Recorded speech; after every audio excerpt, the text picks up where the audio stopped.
All right, here we go. Part 3 with Bobby Eckert. And let me just say this, the gloves are officially off. That's a joke that you have to listen to the episode to finally understand.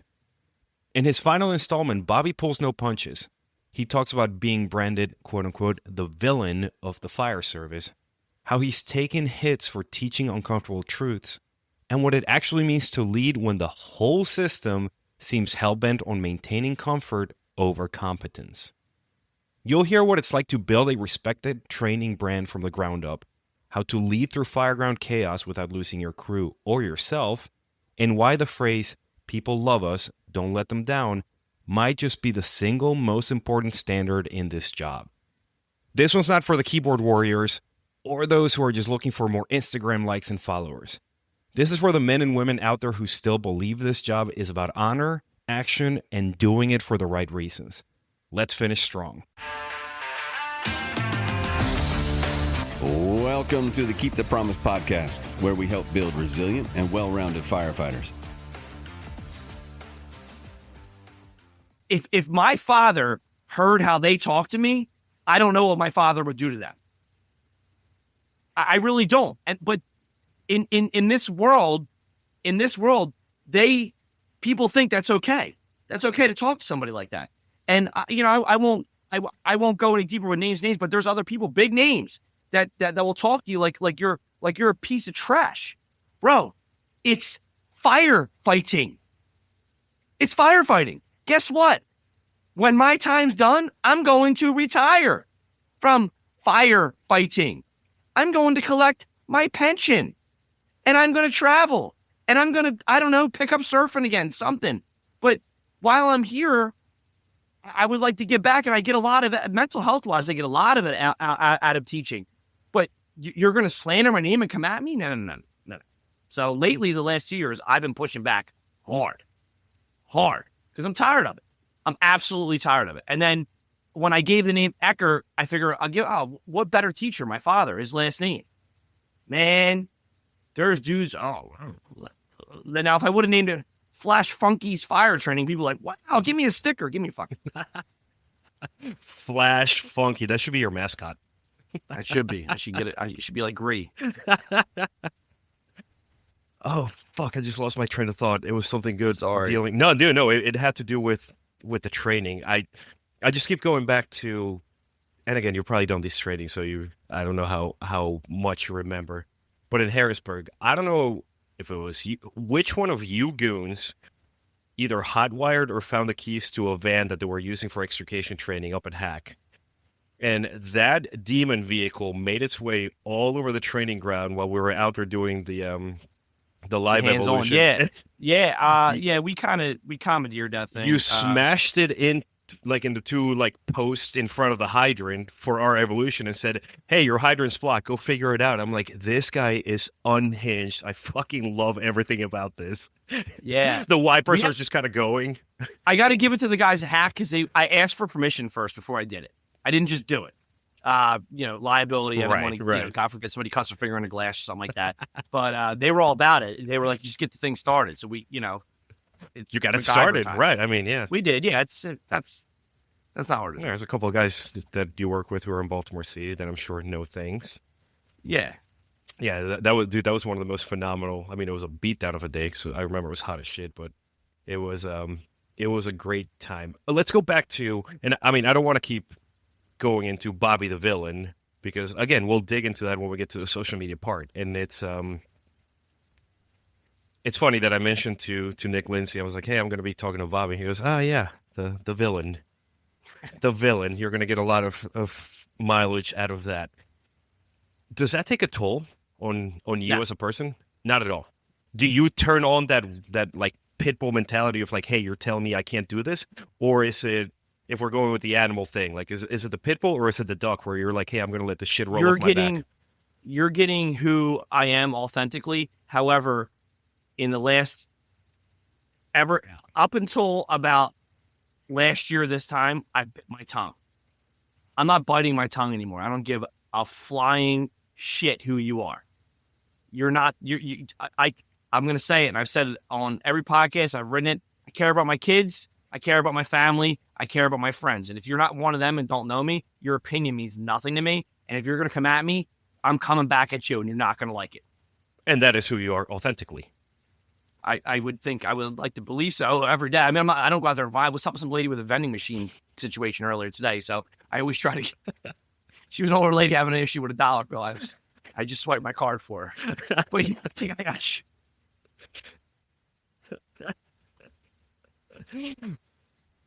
Fuck, dude. I don't even know where we go from that one. I'm over it, man. I'm over it because it's, I'll tell you what, it doesn't affect me in a way like mentally. It's a distraction. It's a distraction for the platform I'm trying to, and what I'm trying to really do all the time. It's not like, I mean, you mentioned Nick Lindsay, he works with, like, I have people, like, my staff's phenomenal. Their experience level is unbelievable. So you not wanting to bring them to your firehouse because of whatever you heard that isn't true, that's on you, because you're losing the amount of people that do use us, the amount of repeat customers we do have, the amount of career fire departments to send recruits to our classes, the amount of, like, all that stuff. So, you know, if you want to miss out on that, go get them, brother. I don't know what to tell you, but it's just, I'm not biting my tongue anymore. I'm done doing it. And it's important to highlight the fact that you mentioned that you work with a variety of people from all over who come together to bring those insights that might just help that one person. Like I said, I know at least two of the dudes. I know Nick and I know Tristan. And Tristan I've known since, Jesus, like 2012. And Nick and I have been buddies for a couple of years now. There was a dude from FDNY that was there that... Yeah, and some guys have come and gone, right, and that's fine. Like the door's always open. I feel like it's a lot of I try to cater to the people's operational reality. So I have like the melting pot of the fire service working. You for do, me. And they might not be the most well-spoken people or good-looking. However, they're really good at what they do, and we make a lot of things happen, and our feedback is tremendous. And, you know, a lot of the people that work for me are from the area I live in, and we have like a little rougher side to us, and that's kind of fine. But our programs are tried and true. We've been doing it long enough where we have it down to a system, and we bring it, man. We absolutely do it. You know, obviously I'm partial because I own the business, but I enjoy doing it. I've kind of transitioned on my role in it a little bit. And when it first started and we were doing our hands-on events, I was just in the background, like kind of like running the event. I don't do that anymore. I'm teaching. I pick a station and I'm there. I don't even know what's going on at the other stations. I put one of my other guys as the lead, and I'm in. So because I was kind of losing focus on, I'm not talking about the experience, like me personally, I was like losing focus on why I started this and why I wanted to do it. And I just took a step back, and I was kind of looking at it through a different angle. And I was like, I got to get back into this. So I've been doing it, and it's a lot of fun, man. We have a great time doing it. It's great. And the amount of equipment we have more equipment than most fire departments. So come on out. Dude, you've come a long way from the days of posting on social media asking for, hey, do you guys have like leftover saws? Do you have like... Oh, I'll still borrow for that? saws, bro. Tomorrow I'm going to post on Instagram my stories. I got 11 AV2000 sitting on my couch right now. I just cleaned. They're going for sale tomorrow. Like I'm don't threaten me with a good time. I love a good barter. It's a perfect segue into the social media world, into the Bobby the villain of social media. Because your reputation of being unapologetically who you are, authentic, and you've said it. Like, there's only a handful of people whose opinions matter to you. Anybody else, whatever. They're living their own life. They're living whatever path they're going.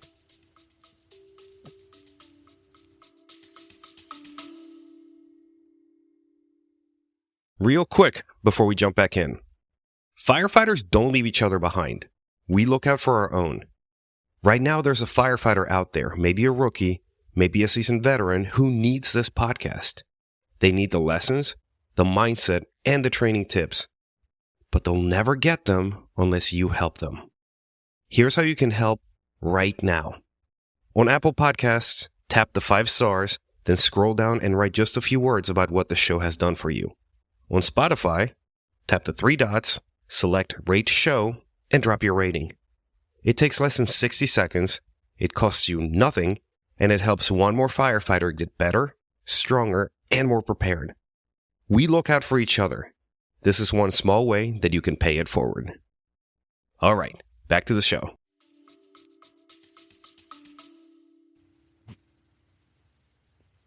What is it that I mean, we said that it's the fire service. Is there anything else? Is there like a higher calling that drives you to speak that truth, even in the face of that harshest criticism? I don't know. Like, the funny thing is I don't see it as a truth. I just see it as what it is. Like, where I am from geographically in the United States of America, this is how we do things. This is how I was taught. Like, I'm not making it up. I'm not like out there as this psychopath running, doing some backdraft shit. Like, this is how I was taught the job. I don't know any other way to do it. So it's more, but I think the fire service on a bigger level needs to understand that, like, there are some really good smaller places in this country that are phenomenal at what they do. And they, you don't need to be from the biggest job in the world to be good at it. I think that's something important for people to understand. It's great to look up to people, and there's a lot of people I look up to. However, I take bits and pieces of what they do and see how I can make it apply to me where I work. Sometimes I can, sometimes I can't. The villain thing started as a joke. I was just, it's a joke, but whatever. I mean, I made stickers. They're right here. I got more comment. It's like, have at it, man. Like, that's like, you're literally at wherever you're at. I don't know where you're at. If you're at work, grab a mop. Okay. Grab a fucking mop, Proby. Okay. And if you're like out with your kids, put your phone down and like hang out with your kids, but like, you're sitting there, like, they're like going at it. And I'll get to my phone and I'm like, holy shit, I got like 700 notifications. And I'm like reading through them. I'm like, these guys are crazy. Like, crazy. You don't need, like, it's so funny because, like, I take my kids everywhere with me. I do. And people are like, oh, you know how your dad is. And they're like, yeah, we know. Like, I try to be the same person always, but there's like, we were at dinner tonight and my daughter Kennedy's like, she's like, you're the best at getting stains out. Like, I have a whole nother side of me. People don't know. I'm the laundry master, dude. Don't bring me a stain. That fucker's coming out. Okay. Like, there's a whole nother side of people that people don't know. Like, I'm not at work right now. I'm not a fireman right now. Right. So there's a whole other side of people's lives that people don't understand. And that, like, hobbies, interests, what they like to do. And the social media world takes the whole thing out of it and sucks you into this one thing. It's why, like, on Instagram, first off, I don't understand. My mom uses Facebook. I really don't understand it because I can't figure it out at all. But like, my Instagram stories, I try to like post like, well, I love the Flyers, I love the Phillies. I'm very unapologetic about that as well. But I like cooking, I like rock music, I like oldies, R&B, and hip hop. Like, I put all that stuff out there. Like, it's not. I just like to give people like kind of like a view of what we do, and I do have people that follow me that I'm like friends with that aren't in the fire service. Right? I don't know. Given all of that, you have built something pretty sizable on social media, and you have also drawn the ire and the criticism of a lot of keyboard warriors. What's your view on social media when it comes to the fire service? Is it a tool or is it something that divides us? I think it's both. I think it's like right down the middle, 50-50. But I think it's how you want to view it, right? There's that dude on TikTok. I don't know so I tried to look for him yesterday. I don't know if the shutdown like lost him. I don't know if people know. And if you're listening to this, please reach out to me because I gotta buy you a beverage. Like, the dude had a mullet. I don't know if it was a wig or not. And he had like pit vipers on and his shirt off. and he was like forcing the forced entry door at the firehouse. And it's like obviously comedy, right? Like I mean, I hope so, but it's hilarious. Like it's so funny to me. And to read the comments, like people really think he's serious. He's obviously not, right? So it's everybody. I've never met so many egos in one place that everybody wants to be the best, right? Everybody wants to be the best. And this is the biggest team sport there is anywhere ever. There's not one person arriving to a fire scene that is going to go put a fire out and encompass all the function on the fireground by themselves. I had a kid chirp at me saying, from your neck of the woods, saying, I can't believe people pay to teach. Bro, you're like 22 years old. I got like 20 years in the fucking job, dude. Like, and I'm never that guy. Like, hey man, but I'm thinking to myself, like, that's fine if you think that, but like when I was like in my 20s, I would have never said that to anybody like that. Like I wouldn't have come at people like that, but they can hide behind their keyboard. They can do that. And that's okay. There's zero consequence to action. And I'm not looking to like go after anybody's job or whatever, but like, it's just, there's a lack of respect. There's a lack of know-how. There's a lack of everything. And it trickles up too, dude. It goes in both directions, right? So I post something and like I go after somebody who comes after me, and then I got a big name who's whoever coming up. You can't do this. Who the fuck are you? Who are you? Oh, you're talking to me like this? Again, if my dad was here and heard how you were talking to me, you'd be on the ground. So again, like I am an employee of two places. I'm the owner operator of Eckert Fire Techs LLC, and I'm a fire captain in the city of Camden. I'll tell you what, when I'm at the city of Camden Fire Department, I don't talk about Eckert Fire Tactics. I don't say a word about it. I don't do much with it. I might grab photos of buildings and stuff like that. Somebody wants to ask me a question, I'll talk about it. That's it. When I'm here, this is my side job. This is what I do. I run the business. Is it lucrative? Fuck no. But I still do it because I got a passion for it, right? So at the end of the day, come on, man. It's firefighting. Firefighting. And everybody here, good, bad, or indifferent, whether you got it in your own terms, somebody else's terms, injury, whatever, we're all done with this one day. We all have the expiration date. Everybody does. Everybody does, man. So like, what are you doing? I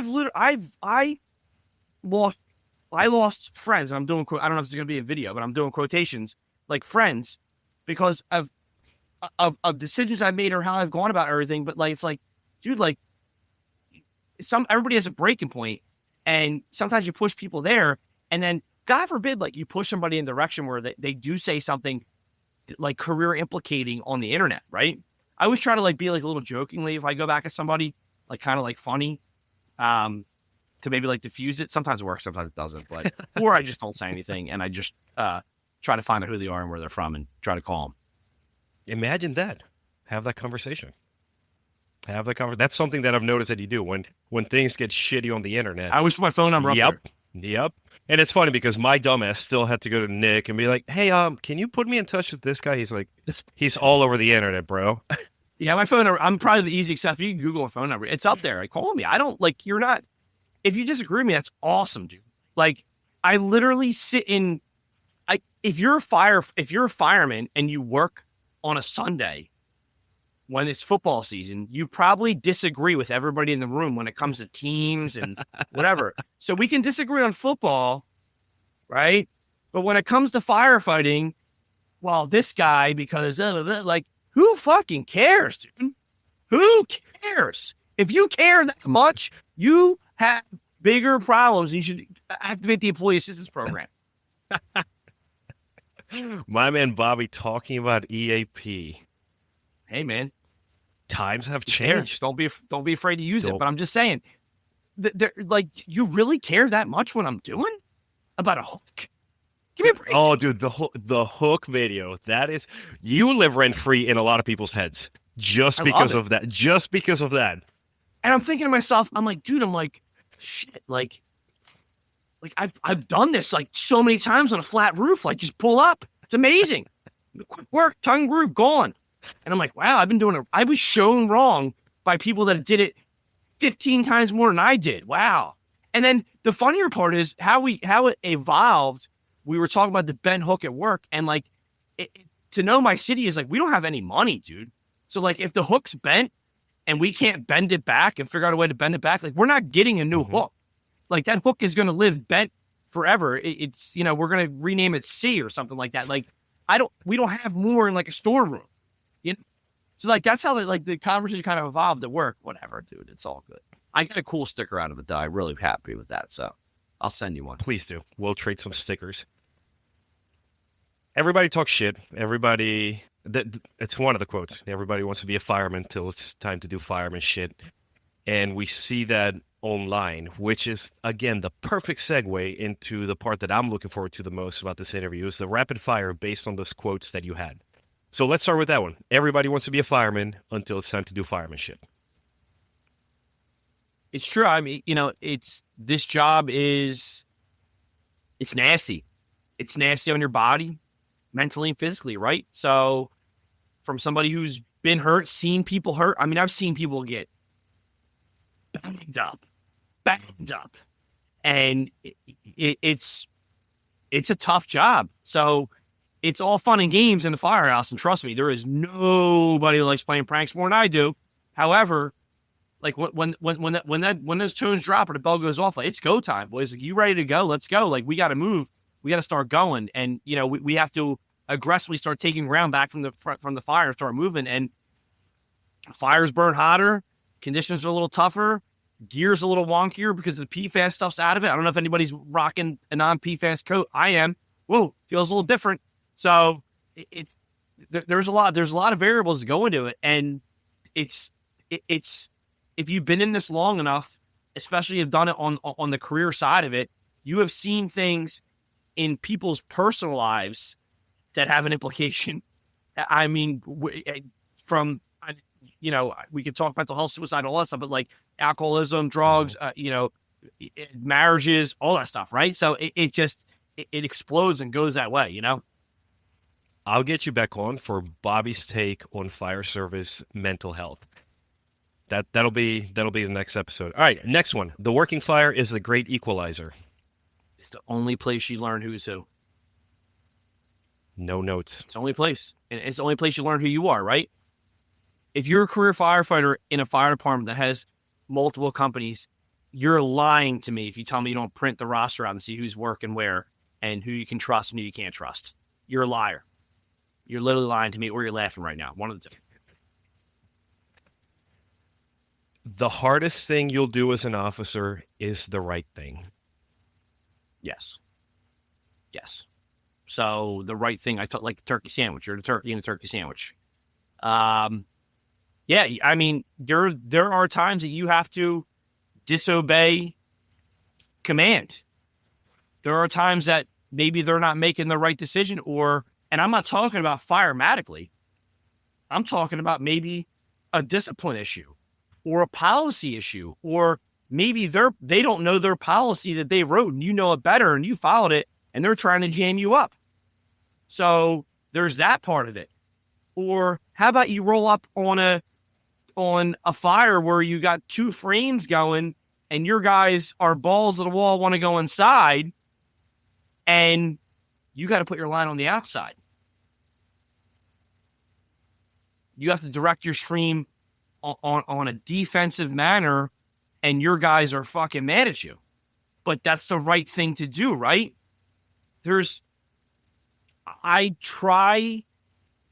One of the biggest quotes that resonates from my childhood is, if you're a gentleman, nobody can ever take it away from you. And I try to live that way all the time. I really do. With strangers I meet, my dad always said, when you meet somebody in a day, you never know what they went through before they met you at that moment.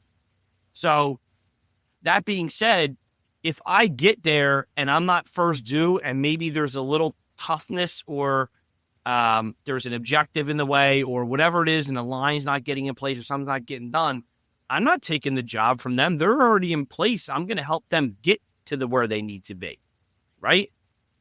Like, you just can't be stealing fires from people. I know a lot of you guys in your area are going to be like, my, we can't drive across lawns and deploy a 900-foot bumper line. That's a joke. Relax. Jesus God. It's only 700. I'm joking. I know. I'm joking. I love you guys. However, it's where I work. I'd rather help the next person get in a position. But I look at it like this too. I look at the guys that work for me. So I'm sitting number 2 on the battalion chief's list. The guy, my driver, is sitting number 3 on the captain's list. And the guys behind me are young on the job. I taught the one kid's recruit class. His dad's on my job, and his dad's a meat eater. The other kid, he's huge in a good way. He's a big dude, awesome guy, right? He's hard to goal. My thought always is that if I can walk it and talk it and show it the right way, then these guys can learn the right way. And how I learned is how I want them to learn, and how this wheel keeps turning, right? So I want this wheel to turn. So like when I'm retired and I'm at one of the 3 or 4 drinking events that we do during the month, and I go to one and I'm like, yo, how's the job? And they're like, yo, these guys are doing great. That's like what I want to hear, right? Like I was able to keep the wheel going from what these guys taught me. I was taught this. I was like, when I was young, I was deer to headlights, moth to flame, right to fire. And I had a captain like, oh, they're already in position, bro. Start humping line that way. I'm going to make sure that there's nothing in their way. I'm like, oh shit, that's what we do here. Oh, okay. Like, and that's just the way I was taught. You pretty much already answered the next one that I was going to talk about. If I give you confidence, you'll take over the world. That's true. You have to be, it leads back to the question you asked me about fire training, right? So I think the biggest thing that bothers me, well, there's an array of things that bother me about, we don't have enough time to bother me about fire training, but one of the things is zero visibility. Zero visibility is our work environment. That's what we're in, right? We are in zero visibility at all times. Like that's where we're at. We're in that, well, not all times, but that's, when we breach the fire floor or the floor above, we're inside some type of zero visibility. So if the fire academy is like whatever, let's just say it's 10 weeks long, 12 weeks long. I think every day a firefighter should expend a cylinder in hot smoke, zero visibility. Again, it's not theatrical smoke. I think last podcast said Motley Crue. This one may go Iron Maiden. It's not an Iron Maiden concert, okay? Like, I don't need the theatrical smoke because I remember being an 18-year-old kid and going through Fire 1 in the fucking theatrical smoke. And then I went into a fire and I was like, this is nothing like, what is going on? Like, what is going on, right? Then they're like, turn your flash on. Flashlight's the worst thing in the world for me right now. I had to learn that the hard way, right? So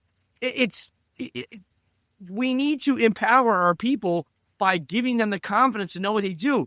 And, I love messing with these young kids on the job. It's literally one of my most favorite things to do is mess with a young kid, right? Love it.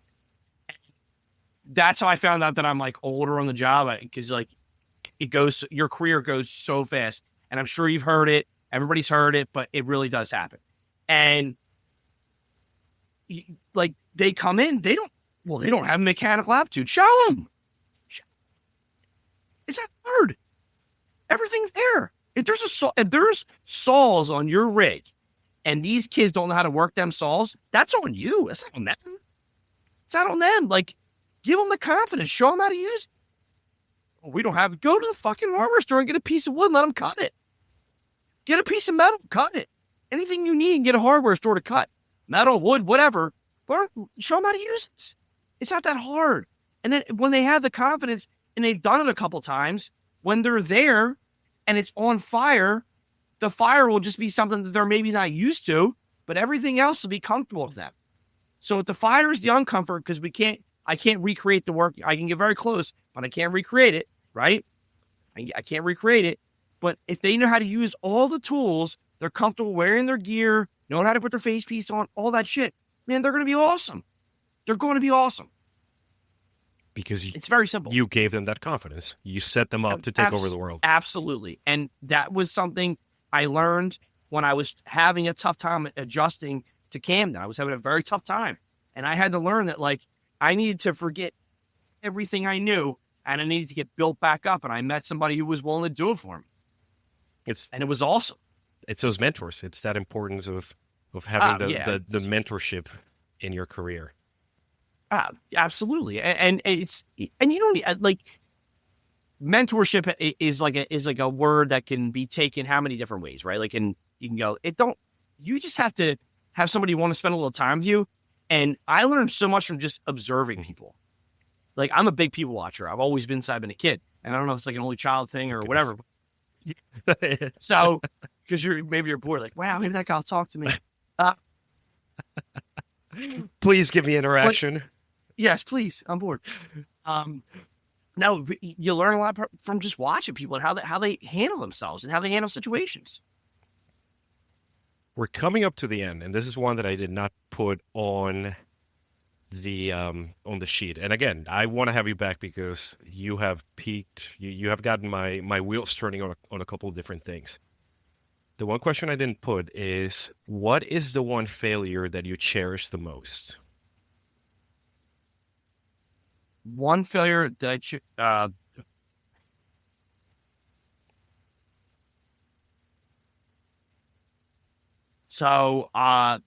there's two. It's a tie. One was early on when I was like 23-ish. I was driving, and we had a big building on fire. I was first due, and I had everything going, and I put my intake into the discharge, and it definitely had a ripple effect. It was a thing, and I got my ass chewed out hard, and I learned right then and there that it was a failure. However, I learned that, like, number one, if somebody's yelling at you and you're like in that role where it's like a subordinate type thing, like, you need to decide, like, what are you going to do? You're going to like be pissed off about it, or it's just like, yeah, let them yell. Cause I learned, like, sometimes if they just yell, it's out of their system. I learned that. And then when I thought I was Billy Badass, right? Like the third time at a high rise in the night for an activated fire alarm, like on the 17th floor, I left my gloves in the rig on purpose. I'm like, fuck this. I'm tired of being here. I'm tired. I want to go to the shore tomorrow and party, because it was Sunday. It was no shower happy hour. I was really excited to go there. And what do you think was on the 17th floor? Oh, fire. Yeah. Well, how worthwhile do you think I was? 0%. Yeah. So I learned, like, right away, like, you know, like that's an epic. That was a decision I made. Like, I was like, I got some salt on my helmet. I'm like, I'm in my late 20s. I'm a Billy. No, like, I just took the CAPS test. I'm right. No. And that taught me to lead by example. And I'm not talking about like lead by example, like, I'm talking about like, wear your equipment, do the right thing. Because, like, if your guys are getting ready and you're getting ready and you're doing the right thing, you're fine. Are there runs I don't put my hood on? Absolutely. Like gas leak, CO runs. Like, I don't put my hood on for that if I don't have to, right? So, like, less is more for me, especially when you get older, boys. I'm telling you right now, your body starts hurting in weird ways. But, alarm systems, shit like that. Like, I'm always putting it on, carrying the tools, doing the right thing, stuff like that. Well, buddy, do you have any parting thoughts? I don't. I appreciate the opportunity, man. It's I know we've been trying to do this for a while, and I appreciate it. Thanks for the support, and go Flyers.